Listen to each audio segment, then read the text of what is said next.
मैंने कहा इसने मुझे इतने जूती कपड़ा लेकर दिए हैं, मेरे यानी कि सारी ख्वाहिशात पूरी की हैं, तो मैं मिल लेती हूँ। मैं चली गई हूँ, फिर इसने 2-3 दफ़ा ऐसे हम मिले। मेरा डाटा है उसके पास, वो कहता है ये मैंने अपलोड कर देना है। 2 साल से मैं इधर पढ़ रही हूँ, लेकिन मैंने कुछ भी नहीं पढ़ा। यहाँ तक कि मैं नशे में लग गई हूँ, वहाँ पे यहाँ सारी लड़कियाँ, लड़के नशा करते हैं। हिना मेरे साथ मौजूद है। हिना 22 साल की लड़की है। हिना गांव से लाहौर तो आ जाती है। लाहौर आके जिन मुश्किलात का इन्हें सामना करना पड़ता है, यहाँ के जब फैशन देखती है, यहाँ की यशियाँ देखी जाती हैं और जब ये मॉडर्न कल्चर अपनाने की कोशिश करते हैं, तो उसके बाद ये किन तरीक़ों में चले जाते हैं, क्या-क्या इन्हें चीज़ें अपनानी पड़ती हैं। इसी तरह इसने एक नाजायज़ ताल्लुक़ कायम कर लिया। अब वो लड़का इसे ब्लैकमेल कर रहा है। हिना का जो मकसद हमारे पास आने का है कि उस लड़के से हमारी जान छुड़वा दें, क्योंकि हिना अपना फेस इस वजह से शो नहीं करवा रही कि कुछ फैमिली प्रॉब्लम है, गाँव की है, देहात में आना-जाना है। अब उस लड़के ने इसे ब्लैकमेल कैसे कर रहा है, जान कैसे छुड़वानी है, मैं हिना की ज़ुबानी जानता हूँ कि वो लड़का इसे आखिरकार मिला क्या था और ब्लैकमेल क्यों कर रहा है। अच्छा हिना, कितना अरसा हो गया हुआ है आपको लाहौर में आए? मुझे 2 ढाई साल तो हो ही गए हैं। 2 ढाई साल आपको लाहौर में जी, हो गए हैं। बिल्कुल। तो किन मामलात में आते सारी पार की? देहात की थी पीछे से? गाँव मैं गाँव गाँव मना में किया हुआ था? हाँ जी, मैं गाँव में रहने वाली हूँ।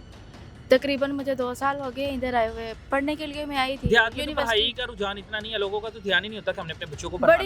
बड़ी मुश्किल से मैंने उधर से मैट्रिक किया है। उधर से अब मैं पढ़ने के लिए आई थी कि कुछ बन जाऊँ। गाँव से इजाज़त मिल गई थी आपको? बड़ी मुश्किल से मिली थी, पापा ने दी, बड़ी मुश्किल से इजाज़त दी है। इधर आई हूँ, इधर का मैंने माहौल देखा है। बहुत आज़ाद का माहौल था, वैसा हमारा नहीं है। यहाँ पे मैं शलवार कमीज़ पहनती हूँ, यूनिवर्सिटी के वो लोग जो हैं वो कहते हैं तुम ये क्यों पहनती हो? यानी कि उन्होंने मुझे चिढ़ाना, तो उन्होंने खुद पैंटें, शर्टें, शॉर्ट कभी लॉन्ग, यानी कि उन्होंने ऐसे ना वो ड्रेसिंग करनी, तो मेरा भी दिल करना मैं ड्रेसिंग करूँ। फिर मैंने एक सोचा भी मैं कोई फ्रेंड बना लेती हूँ, उनके 2-2 4-4 होते थे, तो मैंने कहा मैं भी एक यानी आध आपने बना देखा लेती कि हूँ। वो लड़कियों ने मतलब गलत काम में पड़ी हैं, हाँ उन्होंने जी। बॉयफ्रेंड रखे हैं, तो आपने भी रख लिए? नहीं खैर इतने नहीं रखे, एक ही रखा। फिर ऐसे हुआ कि वो नशा भी करती थी, ड्रग्स एक भी। एक रखना ठीक है, आप कह रही हो एक रखा, बड़ी फ़ख्र से कह रही हो, एक रखना ठीक था, मतलब एक नाजायज़ रिश्ता ही था ना? नहीं, मैं तो मुखलिस होके चली रही थी ना, एक के साथ ही। अच्छा दोस्ती थी, उससे मुखलिस चली थी। मुखलिस चली थी। तो अपने तौर पे तो मैं मुखलिस चली थी, उसके दिल का मुझे नहीं पता था वो क्या चाहता है। अच्छा ख़ैर मैंने उससे जूती, कपड़ा हर चीज़ ली। फिर उसने मुझे कहा अभी मैं तुमसे मिलना चाहता हूँ। मैंने कहा मिलना नहीं है, अगर तुम चाहते हो तो मुझसे शादी कर लो। ठीक है, मेरे घर रिश्ता भेजो और शादी कर लेते हैं। तो कहता है नहीं तुम मेरे साथ एक दफ़ा मिलो। मैंने कहा इसने मुझे इतनी जूती, कपड़ा लेकर दिए हैं, मेरे यानी कि सारी ख्वाहिशात पूरी की हैं, तो मैं मिल लेती हूँ। मैं चली गई हूँ, फिर इसने 2-3 दफ़ा ऐसे हम मिले हैं तकरीबन। फिर ऐसे हुआ है कि फिर ब्लैकमेल शुरू करना कर दिया। अभी तुम्हें कितना अरसा रिश्ता रहा उसके साथ? ताल्लुक कितना अरसा रहा? तकरीबन 3-4 मंथ ही हुए अभी। 3-4 महीनों बाद ही उसने ब्लैकमेल करना शुरू कर हाँ दिया। जी। दोस्ती करवा किसने दी थी? किसी सहेली ने करवाई थी? किसी सहेली ने नहीं करवाई थी, ऐसी वो यूनिवर्सिटी का ही अच्छा लड़का था, अमीर भी था। तो मैंने कहा यही मेरी ख्वाहिशात पूरी कर सकता है, इसलिए मैंने इससे रिलेशन बना लिया। ब्लैकमेल किस तरह कर रहा है वो आपको? वो ब्लैकमेल करता है, कहता है मुझे पैसे दो। मैं इसे 2-3 दफ़ा पैसे दे चुकी हूँ। मैं अच्छा फीस के तौर पर ब्लैकमेल की कोई चीज़ है, आपका डाटा है उसके पास जिसके मेरा लिए डाटा ब्लैकमेल है उसके पास। वो कहता है ये मैंने अपलोड कर देना है, तो वो मैंने फ़ीस के तौर पर उसके साथ पैसे तस्वीरें मंगवाती हूँ आपकी? करके। हाँ जी, बिल्कुल। मैं पैसे मंगवाती हूँ फ़ीस के तौर पर, तो वो जो भी पैसे घर वाले इतने मुश्किल से मुझे भेजते हैं, वो मैं इसे दे देती हूँ। 2-3 दफ़ा दिए हैं, अब वो मुझे ऐसे ही ब्लैकमेल कर रहा है। अभी मैं तुम्हारी ये वीडियोज़ 2 दफ़ा पैसे देने के हाँ बावजूद भी जी। ब्लैकमेल कर रहा है। हाँ जी। यानी आपको लग रहा है आपका मेन मकसद ये है कि अगर मैं तीसरी बार भी पैसे दे दूँगी तो मुझे ब्लैकमेल आइंदा करता रहेगा। बिल्कुल करेगा। मैं इसके घर का अता-पता कुछ भी नहीं जानती, ये मुझे हॉस्टल में ही मिला था। मतलब अब हॉस्टलाइज़ है वो भी यहाँ पर। हाँ जी। नाम क्या है इस लड़के का? रियाज़। रियाज़ नाम है।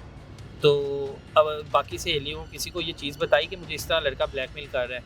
नहीं बाकियों खैर को मैंने पता है? किसी को नहीं पता। किसी को ज़िक्र नहीं किया किसी अभी को तक? नहीं पता। यहाँ पे घर वालों को यही पता है मैं पढ़ रही हूँ, जिनके साथ लेकिन हॉस्टल में रह रही है उनको भी नहीं पता इस चीज़ का? मेरी किसी के साथ दोस्ती नहीं है।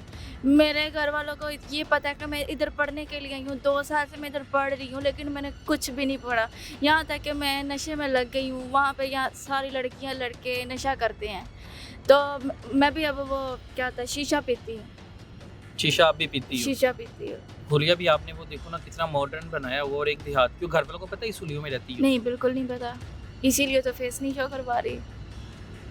तो क्यों नहीं आप इस चीज़ से तौबा क्यों नहीं कर लेती कि मैं ये सारी चीज़ें छोड़ के दोबारा फिर मतलब जिस तरह की पहले सादा लाइफ थी, ज़िंदगी गुजर रही थी उसी तरह गुजारूँ? इसीलिए मैं मीडिया में आई हूँ कि मैं ये जितनी भी हॉस्टल में रहने वाली लड़कियाँ, लड़के हैं ना, इनसे अपील करती हूँ भी ये अपनी गाँव में रहने वाली ज़िंदगी को यानी कि रखें, उसे प्रेफरेंस दें, हाँ इन जी। हालात में ना पड़ें। इन हालात में ना पड़ें, जितने भी आप वो हैं।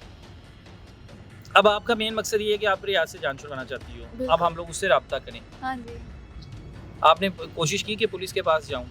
नहीं, मैंने पुलिस के पास जाने की बिल्कुल कोशिश नहीं की, डायरेक्ट मीडिया में आई हूँ। पुलिस के पास क्यों नहीं गई? कोई वो खौफ था, कोई डर था? नहीं, कि बदनामी का डर था कि बदनामी मैं? का डर था। हाँ, बिल्कुल ऐसे ही है कि अगर पुलिस में अगर जाती, रिकॉर्ड करवाती, मेरे ख्याल से कोई एप्लीकेशन देती तो फिर तो वाज़िया हो जाना था। लेकिन इसका आने का मकसद ये था, फिर चेहरा इस वजह से हम इसका नहीं दिखा रहे कि ये नहीं चाहती कि ये बदनाम हो, इसको ख़ानदान में बुरा समझा जाए। अब रियाज़ है, उससे रब्ता करते हैं, अपने तौर पे रब्ता करते हैं और अपने तौर पर उसके ख़िलाफ़ एप्लीकेशन देंगे कि इस बच्ची की ज़िंदगी क्यों ख़राब कर रहा है। इस तरह कई लड़कियाँ ब्लैकमेल होती हैं, ये एक केस है। हज़ारों केसेस ऐसे आते हैं हमारे सामने कि जो लड़कियां ब्लैकमेल होती हैं, परेशान होती हैं, घरों से भाग आती हैं, घरों से पढ़ने आती हैं, लेकिन यहाँ पर आकर ब्लैकमेल होकर फीसिस के पैसे ये बच्ची देती रही है छोटी। अभी उसकी उम्र भी मेरे ख्याल से 22-24 साल की उम्र है। तो एहतियात करें, ये सबक है उन लोगों के लिए और बहुत बड़ा सबक है उन लड़कियों के लिए जो हॉस्टल में रहती हैं, जो देहात से यहाँ पे पढ़ने हैं, जो यहाँ पे ज़िंदगी गुजार रही हैं। सोचा तो इसने यही था कि मैं किसी के साथ दोस्ती करती, मुखलिस होकर चलूँगी, मेरी ज़रूरतें भी पूरी होती रहेंगी, लेकिन अब ये खुद ज़रूरतें पूरी कर रही है। एहतियात करें, बहुत बड़ा सबक है। बाकी जो मामला है कोशिश करेंगे कि इंशाल्लाह इसका हल किया जाए। इजाज़त दें मुझे। अल्लाह हाफ़िज़।